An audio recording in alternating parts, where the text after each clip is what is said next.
Ce soir, nous avons une nouvelle de dernière minute. Un verdict partiel a été rendu dans l'affaire Sean Diddy Combs. Nous allons en direct au tribunal. Après seulement un jour et demi de délibération, le jury a rendu ce verdict partiel dans l'affaire Sean Combs. Ce que nous venons d'apprendre à cette heure-ci est la réaction de Sean Combs dans la salle d'audience. Eric Katerski est en direct au tribunal pour nous. Également à cette heure-ci, les tempêtes dangereuses et les vents violents qui frappent une grande partie du nord-est. Des vols annulés à Washington, Philadelphie et New York. Une femme tuée après qu'un SUV a percuté un arbre tombé. Lee Goldberg suit l'évolution des tempêtes ce soir et il a les prévisions météo pour le 4 juillet à travers le pays. Ce soir, le projet de loi sur les dépenses et les baisses d'impôts du président Trump a été adopté au Sénat. Le vice-président J.D. Vance a départagé le vote. Cela inclut des coupes dans Medicaid. Plus de 11 millions d'Américains pourraient perdre leur assurance maladie. Environ 4 000 milliards de dollars de réduction d'impôts profitant aux plus riches. Et on estime que cela ajoutera 3,3 000 milliards à la dette sur 10 ans. Mary Bruce est en attente pour expliquer la suite des événements. Ce soir, un passager a été arrêté pour avoir prétendument agressé un autre passager sur ce vol. D'autres passagers sont restés coincés, forcés d'assister à la scène de chaos. Ce soir, le suspect qui, selon les autorités, a tendu un piège mortel aux pompiers est ce que nous avons appris sur cet homme. Le télévangéliste Ginny Swaggart est décédé, son ministère ayant été renversé par un scandale. Des millions de personnes, bien sûr, se souviendront de ses excuses en larmes. La surprise incroyable ce soir à Wimbledon, Coco Gauff éliminé dès le premier tour. Ce soir, nous avons aussi des nouvelles concernant Brian Wilson, le fondateur des Beach Boys. La cause de sa mort révélée ce soir. Et Diane Sawyer et Charlie Gibson sont tous les deux présents ce soir. Vous ne voulez surtout pas manquer ça. Depuis le siège d'ABC News à New York, voici World News Tonight avec David Lee. Bonsoir, et nous sommes ravis de vous retrouver ici en ce mardi soir. Nous commençons ce soir avec la dernière nouvelle concernant le procès de Sean Diddy Combs. En fin d'après-midi, le jury a informé le juge qu'il était parvenu à un verdict partiel. Ils se sont prononcés sur 4 des 5 chefs d'accusation, indiquant au juge qu'ils étaient bloqués sur l'un d'eux, celui de complot en vue de racket. Le jury a délibéré un jour et demi avant d'aboutir à ce verdict partiel sur 4 des 5 chefs d'accusation. Leur verdict n'a pas été révélé car le juge leur a demandé de poursuivre les délibérations sur le 5e chef. Le procès de Combs a duré près de 2 mois, avec des témoignages explicites et des images à caractère sexuel troublantes. Plus tôt dans la journée, le jury a demandé la transcription du témoignage de Cassie Ventura concernant cette agression dans un hôtel en 2016, captée par la vidéosurveillance. Elle a témoigné qu'elle essayait de s'enfuir lorsque Combs l'a agressée. Le jury est composé de 8 hommes et 4 femmes. Combs a plaidé non coupable pour toutes les accusations. En fin de journée, le juge leur a dit de garder l'esprit ouvert et de continuer à délibérer. Eric Katerski, le correspondant en chef aux enquêtes d'ABC, est en direct ce soir au tribunal et il ouvre notre édition. Aaron. Après un jour et demi de délibération, David, nous avons ici un suspense incroyable. Un verdict, mais pas de conclusion, un accusé qui semblait ébranlé et un jury à qui l'on a dit que ce n'était pas encore terminé. Ce soir, après 13 heures de délibération, les jurés ont annoncé avoir trouvé un verdict sur 4 des 5 chefs d'accusation criminelle contre Sean Combs, mais ont déclaré être bloqués sur l'accusation de complot de racket. Le juge leur a ordonné de continuer. Le jury, composé de 8 hommes et 4 femmes, a envoyé une note indiquant qu'il y a des opinions irréconciliables des deux côtés. La note précisait que le jury est prêt à rendre un verdict sur les 2 chefs de traite sexuelle et les 2 chefs de transport en vue de la prostitution. Lorsque la note est arrivée, Combs, qui a nié toutes les accusations, avait l'air bouleversé. Il était assis sur une chaise, le menton appuyé sur la paume de sa main, tandis que ses avocats de la défense se tenaient regroupés autour de lui. À un moment donné, Combs s'est essuyé les yeux. Sa mère, ses fils et ses filles jumelles étaient assis impassibles au 2e rang. La conspiration de racket exige que les jurés concluent que Combs dirigeait une entreprise criminelle et qu'il a accepté de commettre au moins 2 des 8 crimes sous-jacents, comme l'incendie criminel, où les procureurs affirment qu'il a ordonné par jalousie l'incendie criminel de la voiture du rappeur Kid Cudi, ou la corruption, où ils disent qu'il a tenté de soudoyer un agent de sécurité d'hôtel après que les caméras de surveillance l'ont filmé en train d'agresser Cassie Ventura. Le juge a dit aux jurés « Je vous demande, à ce stade, de continuer à délibérer ». Il leur a rappelé leur devoir de se consulter mutuellement et de délibérer dans le but de parvenir à un accord, ajoutant qu'ils ne devaient pas hésiter à changer d'avis s'ils étaient convaincus que celui-ci était erroné. Alors, revenons tout de suite à Aaron Katerski, en direct du tribunal ce soir. Aaron, encore une fois, Comme tu l'as rapporté, le jury a fait heure-ci d'y avoir trouvé un accord sur 4 chefs d'accusation, notamment les accusations de trafic sexuel et de transport à des fins de prostitution. Mais encore une fois, comme tu l'as signalé ici, ils sont bloqués sur l'accusation de complot de racket. Alors que se passe-t-il maintenant et que disent les observateurs juridiques ce soir, après un jour et demi, avec un verdict partiel sur 4 des 5 chefs d'accusation contre Sean Combs? Qu'est-ce que cela pourrait signifier pour Combs? Rien qu'en se basant sur son attitude, David, il ne semblait pas penser que cela se passait très bien pour lui, mais il n'y a vraiment aucun moyen d'en être sûr. Et honnêtement, ça pourrait aller dans un sens comme dans l'autre à ce stade. On sait qu'il y a un consensus sur 4 des 5 chefs d'accusation, donc le jury travaille ensemble. Peut-être qu'ils sont bloqués sur la signification d'être impliqués dans un complot criminel.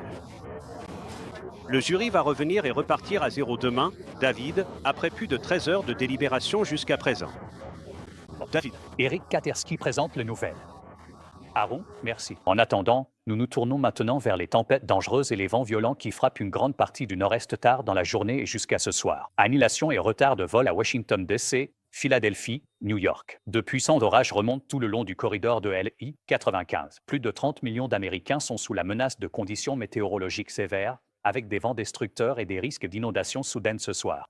Les tempêtes ont déjà fait des victimes. La police indique qu'une femme a été tuée dans un SUV qui est entré en collision avec un arbre tombé. Cela s'est passé à Wilmington, dans le Delaware. Les tempêtes de ce soir surviennent alors que des millions de personnes voyagent pour le 4 juillet. Lee Goldberg nous donne le timing des orages pour ce soir, et il a les prévisions météo du 4 juillet pour tout le pays. Et Stéphanie Ramos sur les images qui nous parviennent en ce moment. Ce soir, les annulations et retards de vol augmentent d'heure en heure alors que de puissants orages, accompagnés de vent, de grêle et d'éclairs, frappent le nord-est pour la 2e nuit consécutive.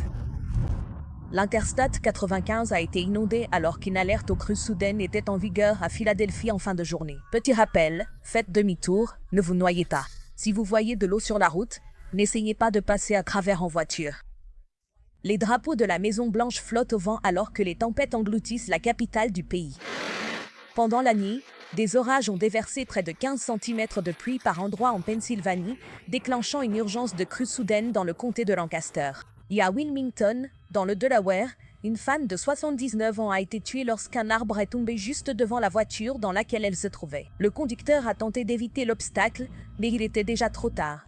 Ces tempêtes ont également provoqué l'arrêt au sol de la plupart des grands aéroports du Nord-Est, et ce, lors de l'un des jours les plus chargés pour voyager. Notre journaliste Gio Benitez était avec les équipes de l'United Airlines tôt ce matin, alors qu'il surveillait le trafic entrant et sortant de l'aéroport de Newark. Nous sommes actuellement à l'intérieur du centre des opérations de United ici à Newark. C'est vraiment animé. Rien que cette semaine, plus d'un demi-million de passagers United.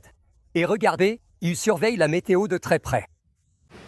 Avec 300 000 vols programmés à l'échelle nationale, la FAA affirme que cela pourrait être la période de vacances du 4 juillet la plus chargée depuis 15 ans. Et David, voyager est un désastre. Plus de 1300 vols ont été annulés. Les aéroports les plus touchés sont Reagan, New York LaGuardia et ici même à Newark. David. Beaucoup de mots de tête. On voit les lignes derrière toi, Stéphanie. Merci. Passons à Lee Goldberg, météorologue de la station WAC. Qu'est-ce que tu observes, Lee? David, je vois des orages qui tournent autour de New York en ce moment, mais les plus violents restent au sud. On a eu un après-midi et une soirée difficile à Washington, avec des arbres arrachés. Il y a eu des inondations, et des alertes aux inondations sont toujours en cours à Philadelphie et à Baltimore. La vigilance orage violent est maintenue jusqu'à 21h ce soir, et des inondations sont toujours en cours dans certaines parties du sud du New Jersey. Ces orages, au cours des prochaines heures, peuvent encore produire des rafales allant jusqu'à 110 km/h et des inondations soudaines, surtout dans le sud du New Jersey, la Delmarva et jusqu'à l'est de la Virginie. Plus tard dans la nuit, il restera juste quelques averses persistantes qui s'éloigneront vers le large. Encore une salve d'orage jeudi, puis le nord-est aura droit à un super 4 juillet. Ce n'est malheureusement pas le cas en Floride. Un front stationnaire là-bas, avec une dépression le long de celui-ci, pourrait devenir tropical. Le prochain nom serait Chantal. Mais que la tempête soit nommée ou non, attendez-vous à de fortes averses, un risque d'inondation et plusieurs jours de pluie jusqu'au week-end. Pour le 4 juillet, il fera sec dans le sud-est, sec dans le nord-est, mais la chaleur va s'installer dans le Midwest. Quelques averses sont prévues des Rocheuses du Nord jusqu'au Texas. L'ouest s'annonce sec, mais pour le feu d'artifice de Maciès, on ne pourrait rêver mieux. Faible humidité, temps agréable et sec, température dans les 25 à 30 degrés Celsius en journée, autour de 20 degrés Celsius en soirée. David, à court terme, il faudra se méfier de quelques heures d'orage dans le nord-est. Très bien. puis ça se dégage. Merci beaucoup, Lee. Nous passons maintenant aux dernières nouvelles de Washington ce soir. Le projet de loi sur les dépenses et la réduction d'impôts du président Trump a été adopté au Sénat. C'était très serré. Le vice-président J.D. Vance a départagé le vote. Le projet de loi prévoit d'importantes coupes dans Medicaid. Plus de 11 millions d'Américains pourraient perdre leur assurance maladie. Il comprend environ 4 000 milliards de dollars de réduction d'impôts profitant aux plus riches, et on estime qu'il ajoutera 3,3 billions à la dette sur 10 ans. Alors, à quoi doit-il maintenant faire face à la Chambre? Voici Marie Brousse. Ce soir, le vaste projet de loi du président Trump, réduisant massivement les impôts pour les plus riches et augmentant les dépenses pour l'application des lois sur l'immigration, a été adopté de justesse au Sénat grâce à la voix décisive du vice-président. Pour ce vote, il y a 50 voix pour et 50 voix contre. Le Sénat étant également divisé, le vice-président vote en faveur. Le projet de loi, tel qu'amendé, est adopté.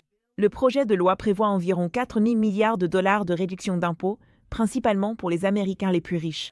Cela stimulera la croissance économique ainsi que la création d'emplois et d'opportunités pour les travailleurs américains. Cela tient également la promesse de campagne du président d'éliminer les impôts sur les pourboires et les heures supplémentaires. Et cela inclut d'importantes coupes dans Medicaid, ce que le Bureau du budget du Congrès, non partisan, affirme entraînera la perte d'assurance maladie pour 11,8 millions d'Américains au cours de la prochaine décennie. Le peuple américain n'oubliera pas la trahison qui a eu lieu aujourd'hui. 3 sénateurs républicains ont voté non. Suzanne Collins du Maine, Tom Tilly de Caroline du Nord et Rampur du Kentucky. Lisa Murkowski de l'Alaska a donné le vote décisif en faveur après avoir négocié une exception pour l'Alaska concernant certaines coupes dans les bons alimentaires. Elle a qualifié sa décision de déchirante. Le sénateur Paul a dit que votre vote était un sauvetage pour l'Alaska aux dépens du reste du pays. Oh mon Dieu. C'est ce qu'a dit le sénateur Paul. J'aurais aimé que ce soit facile. Sénatrice, nous avons... Je ne l'ai pas dit, madame. Je vous demande juste votre réaction. Et après un long silence. Est-ce que j'aime ce projet de loi? Oui, parce que j'ai essayé de défendre les intérêts de l'Alaska. Mais je sais que dans de nombreuses régions du pays, il y a des Américains qui ne seront pas favorisés par ce projet de loi. Je n'aime pas ça. Mais en Floride, où ils visitèrent un nouveau centre de détention pour immigrants sans papier, le président Trump est ravi. Le grand et beau projet de loi vient d'être adopté. Oh, merci. Oui. Merci. Trump a promis à plusieurs reprises qu'il ne réduirait pas Medicaid. Il insiste désormais sur le fait que les coupes prévues dans le projet de loi ne disent que les gaspillages, la fraude et les abus. Êtes-vous en train de dire que les quelques 11,8 millions de personnes qui pourraient perdre leur couverture santé, ce n'est que du gaspillage, de la fraude et des abus? Non, ce n'est pas ce que je dis. Je dis que ce sera un nombre bien plus faible que cela. Ce nombre à la fraude et abus. Quel est ce nombre? Quelle analyse consultez-vous? Je ne vois pas de chiffre précis, mais je sais que c'est bien moins que celui que vous avez donné. Et David, le président s'en prend aussi à Elon Musk, qui a critiqué le projet de loi, lequel supprimerait le crédit d'impôt de 7 500 $ pour les véhicules électriques, dont Tesla a bénéficié.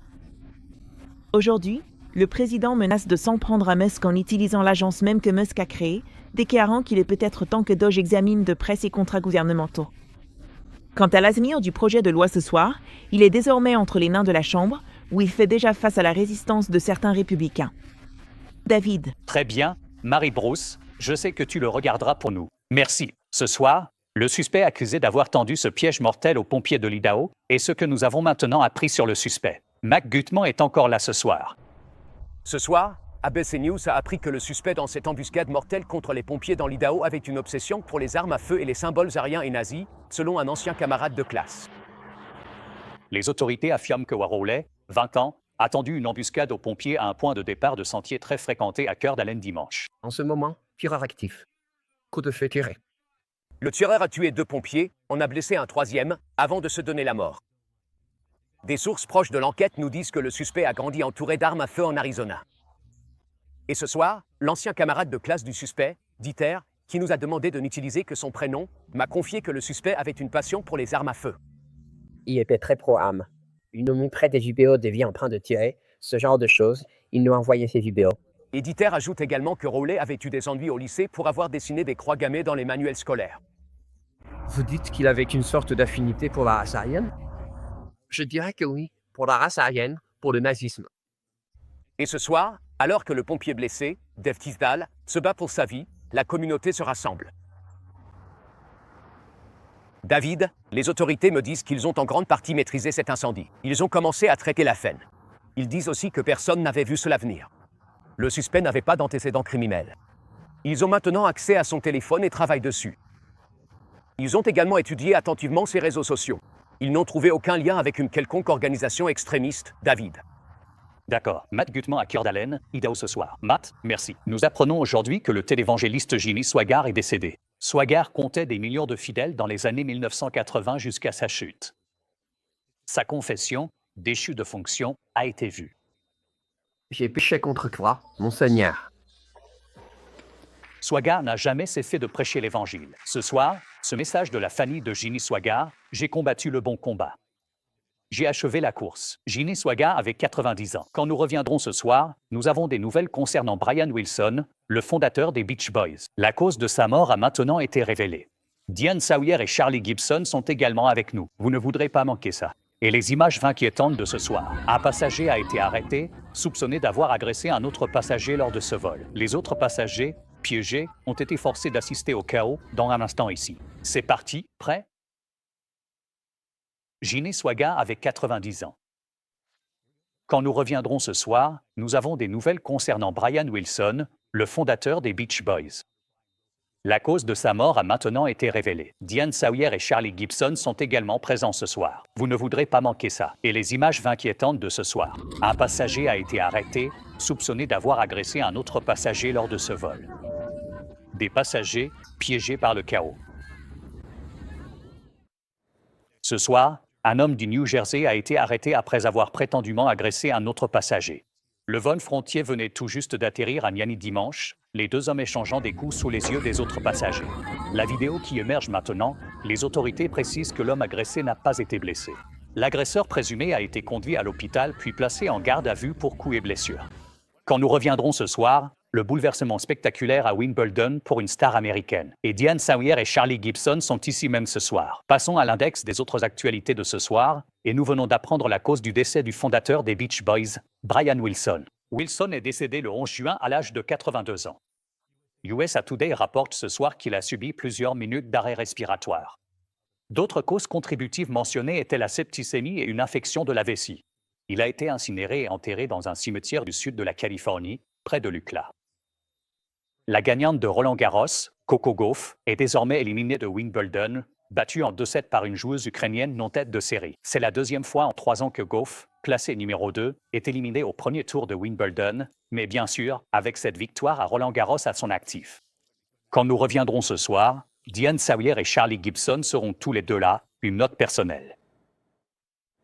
Enfin ce soir, une note personnelle à propos de quelqu'un qui va nous manquer ici à ABC News. La voilà, juste là, la seule personne qui est présente chaque soir, mais que vous ne voyez pas. Michel Mayer se tient juste à côté de cette caméra, à me donner le top départ ainsi qu'à tant d'autres présentateurs, Peter, Charlie, Diane, et ce depuis des décennies. Elle travaille à ABC News depuis plus de 30 ans. Et si vous regardez attentivement, ce plan large du studio avant de continuer, la caméra fait un panoramique, Shelly avec ses mains sur ses hanches. Et je l'appelle toujours coquillage. Et puis, comme Michel le sait mieux que quiconque, en ces temps chaotiques, juste avant de continuer notre blague, je vérifie 3 fois, nous savons quel jour nous sommes. C'est bon de vous avoir ici un mercredi soir. Bien sûr. Mercredi. Michel a commencé comme opératrice de souffleur pour Peter Jennings au milieu des années 1990, puis comme régisseuse de scène. Peter en route vers le studio, Shelly sur le plateau en arrière-plan, prête pour lui. Elle voyageait avec Peter à Hong Kong, aux conventions, à Cuba, travaillant avec Charlie Gibson lorsqu'il est devenu présentateur. Elle a toujours su que Charlie montrait ses escaliers jusqu'au studio à la dernière minute. Et puis elle était là pour Diane Sawyer, sa partenaire dans les coulisses pendant que Diane était à l'antenne, la guidant comme elle nous a tous guidés.